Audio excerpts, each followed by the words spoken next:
Once upon a time, three little piglets lived in a small, cozy home with their mother. Their names were Porter, Perry, and Parker.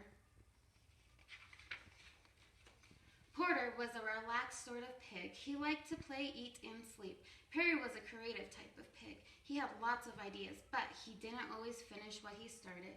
And Parker was a thoughtful little pig who worked hard and did everything just the way he was supposed to. This kind of annoyed his two brothers. Well, the three little pigs got older and older and bigger and rounder. One day, their mother made a decision. "You've grown too big for this little house," she said. "It's time for you all to go off into the wide, wide world and build homes of your own."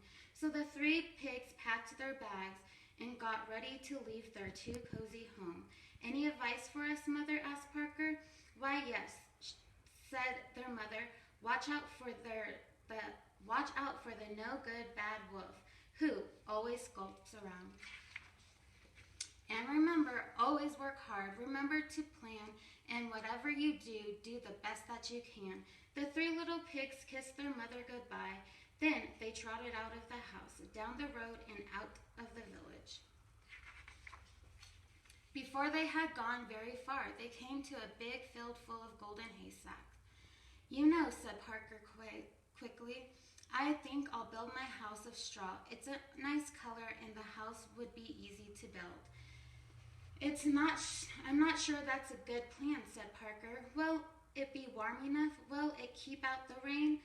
What will happen when the wind is strong?" Porter rolled his eyes. "It will be a great house," he said, "and I'll still have time to play when I'm done." "Then, good luck to you," said Porter and Parker, and they continued down the road. Soon, Parker and Perry came to a shady grove of trees. "You know," said Perry, "I think I'll build my house of logs. Logs are strong, and I can paint them different colors." "That sounds like a good plan," said Parker. "If you finish what you start." "I will," said Perry, and he waved as Parker continued down the road. Perry stood and looked up at the trees. He said, "Cutting down those trees would take a long time. I'll just build my house from the sticks on the ground instead." And that's exactly what he did. Further down the road, Parker was busily planning his house. He brought big bricks and stones and mortar for the walls. He brought strong oak planks for the doors. He worked on the house for days and days, but when he was done, he felt happy. "Mother would be proud," he said. "I worked hard and I made my house the best it could be." Now, what none of those pigs realized was that someone very bad knew that they had left their mother's house. And who do you think that someone was? Yes, it was the no good big bad wolf. First, the wolf went to Porter's house. He saw bundles of hay held together by rope, and he saw Porter Pig outside napping in the sun. "Hello, Pig," said the wolf. Porter opened his eyes, squealed, and jumped to his feet. He ran into his house, pushed the door shut, and hid under his bed. Now," said the wolf, "I only want to have a chat." "Huh," said Porter, "I know a hungry wolf when I see one." "It really doesn't matter," said the wolf. Little pig, let me come in." "Are you kidding?" said Porter. "Not by the hair of my chinny chin chin. Then I'll huff and I'll puff and I'll blow your house in." The wolf stepped back, then he huffed and he puffed and he blew with all his might. The straw house fell apart. The wolf pounced, the pig bounced, but Porter squealed and ran. Said the wolf, "Unfortunate."